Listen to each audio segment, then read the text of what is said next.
আসসালামু আলাইকুম।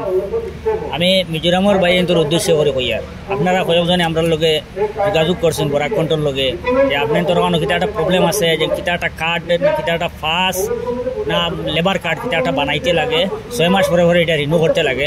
পুরাপুরি জানি না এটার ব্যাপারে, আবার মানে 2 বছর না 4 বছর পরে এটা আবার নতুন বানাইতে লাগে। তো রিনিউ করার সময় আমরা যতটুকু জানছি 2200 টাকা না কত লাগে। গরিব মানুষের লাগে এটা বড় অসুবিধা হয়ে দাঁড়াইছে। তো এইখানেও আমরা যারা বাইন আছেন যুগালি মেস্তরি বা ইত্যাদি মানে কাজ ব্যস্ত আছেন তার লাগে এটা একটা জবর হয়ে যায়। আর প্রায় 20-25টা কল আইছে মিজোরাম থাকিয়া, সবে রিকোয়েস্ট করছেন ও ব্যাপারে আপনাদের সহযোগিতা করার লাগে বরাকণ্ঠ থাকিয়া। অলরেডি আমরা 4 জন বিধায়কের লগে কথা কইছি এই ব্যাপারে। আর এরপরে আমরা বাড়িগ্রামের সুপরিচিত অ্যাডভোকেট আপনারা সবে চিনেন আব্দুল সুবুত আবাদার মহাশয়, তার লগে আমরা যোগাযোগ করছি করি এইটার ব্যাপারে তার লগে ডিটেলস মাতিছি। মাতার পরে তাই আমরা সিস্টেম দেখাই দিয়েছেন মানে কোন কোন রাস্তায় কীভাবে কাজ করলে এটাতে আমরা সাকসেস হইতাম পারব। আর এই ব্যাপারে তাই কইছেন যতটুকু সাহায্য সহযোগিতা একবার কোর্ট থাকি লইয়া যতবার সুপ্রিম কোর্ট পর্যন্ত তাহলে যতটুকু কাজ করা লাগে যেতক্ষণ করা লাগে তাই আমরা সহযোগিতা বা করবা মানে তাই আমরা কথা দিছ। আর আমরা সিস্টেম এগিয়ে দিয়েছি কোন সিস্টেম আমরা কাজ করতাম। এটা অলরেডি আমরা 4 জন বিধায়কের পেডও লাগে, সিগনেচার লাগে। তো এটা আমরা সব ম্যানেজ করবো। ও ব্যাপার নিয়ে আপনাদের লোকে আমরা কিছু মানে অনেক জিনিস আমরা জানতে লাগবো। আর শুধু এখানেও আমরা কাজ শেষ নাই, এই ব্যাপারে আমরা মিজোরাম যাইতে লাগবো, আবার আমরা গৌহাটিতেও আইতে লাগবো, বিভিন্ন জায়গায় যাইতে লাগবো এই কাজে। যার কারণে এই কাজটা কিলা করতাম বা আপনার তো প্রবলেম কিতা ভালোভাবে যদি আমরা জানি না বুঝি না তাইলে আমরা কাজটা করতে পারতাম না। যার কারণে স্ক্রিনও দেওয়া নম্বরে আপনারা আমরা যোগাযোগ করবা, আমরা আপনাদের যোগাযোগ করিয়া বিস্তারিতভাবে জানবো আর ওটা নিয়ে আলোচনা করিয়া যেভাবে হোক আপনাদের প্রবলেমটা সলভ করার চেষ্টা করবো। আপনারা আমরা যোগাযোগ করবা, সহযোগিতা করবা। ধন্যবাদ।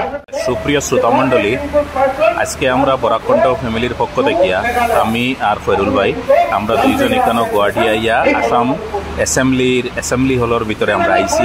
এখানেও আমরা দক্ষিণ করিমগঞ্জের এমএলএর লগেও আমরা ফটো হয়েছে, পাতারকান্দির বিধায়ক শ্রী কৃষ্ণেন্দু পাল দাদার লগেও ফটো হয়েছে, আর নর্থ করিমগঞ্জের বিধায়ক শ্রী কমলাক্ষ দেবপুর দাদার লগেও আমরা ফটো হয়েছে। আমরা টপিক হইল গিয়া যে ফুয়ামারার যে ফুল যেটা এই ফুয়ামারার ফুলর মানে উঠতে সময় যে আমরা করিমগঞ্জ থেকে টুয়ার্ডস পাতারকান্দি এখানে অতটুক বেশি ভাঙ্গিছে আর যে কোনো মুহূর্তত ল্যান্ডস্লাইড হইতে পারে। এখানে এটা মানে করিমগঞ্জ থেকে লিয়া এইদিকে আমরা 3টা সমষ্টি সাউথ করিমগঞ্জ, পাতারকান্দি, রাতাবাড়ি, এই 3টা সমষ্টির একমাত্র রাস্তা হইলে গিয়ে ওটা যদি আমরা বাইপাস এটা ছাড়ি দিতে একমাত্র যোগাযোগের ওটা রাস্তা। আর এই রাস্তাটা যদি বন্ধ হয়ে যাতে আমরা টাউনের লাগি করিমগঞ্জ টাউনের লাগি মানে কানেক্টিভিটা টোটালি বন্ধ হয়ে যাব। তো এটা মানে কীরকম করা যায় প্লাস আমরা বদরপুরের এমএলএর লগে আমরা ফটো হয়েছে। তো কথা হওয়ার পরে কমলাক্ষ দাদায় আমরা খুব বেশি মানে এটাত মানে গুরুত্ব দিয়েছেন, সবেও গুরুত্ব দিয়েছেন নো ডাউট, কিন্তু কমলাক্ষ দাদায় কইছেন তাইন এগু মানে অন প্রায়োরিটি বেসিস তাইন এটা মানে অ্যাসেম্বলিত উঠাইবা, সদন মাতিবা। আর বর্তমানে যে অধিবেশন চলের সেশন যেটা চলের ও অধিবেশনও তাইন এটা মাতিয়া যত তাড়াতাড়ি সম্ভব হয় এটা নতুন কিছু স্যাংশন করা নিয়োগ বা রিপেয়ারিং করা নিয়োগ তাইন এটা করাইবা, এটা তাইন আমরা কমিটমেন্ট দিছই। আর আমরা তো মোটামুটি কালকে থেকে সেশন স্টার্ট হয়েছে, আরও 4-5 দিন আছে। তো আমরা দেখবো তাইনি বিষয়ে মানে আমরা কথাটা রাখইনি না নি আমরা তো অটোমেটিক আপনারা সবাই দেখতে পাইবা, কারণ আমরা কথা দিছেন তো নিশ্চয়ই আমরা ভরসা আছে তার উপরে অতটুকু তাইনটা করবা।